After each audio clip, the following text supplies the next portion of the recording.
কাছের মানুষটা বা ভালোবাসার মানুষটা আগের মতো আর গুরুত্ব দেয় না, ভালোবাসে না, সম্মান বা রেসপেক্ট কিছুই করে না, গুরুত্ব কমিয়ে দাও, দূরত্ব তৈরি করো।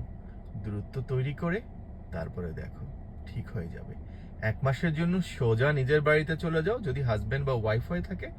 আর যদি প্রেমিক প্রেমিকা হয়ে থাকে, ফোনটা পুরো 1 মাসের জন্য বন্ধ করে দিয়ে বাসায় থাকো।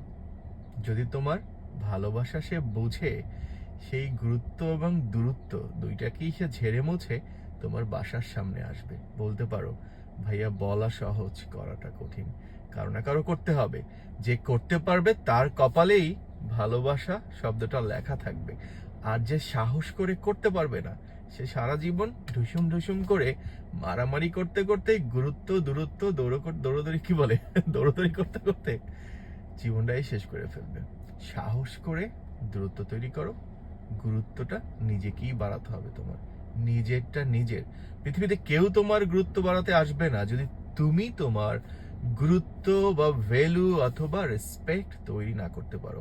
হোক সেটা ভালোবাসার মানুষ, হোক সেটা হাজবেন্ড অথবা ওয়াইফ। নিজের ভ্যালু তৈরি করো। ভালো থেকো।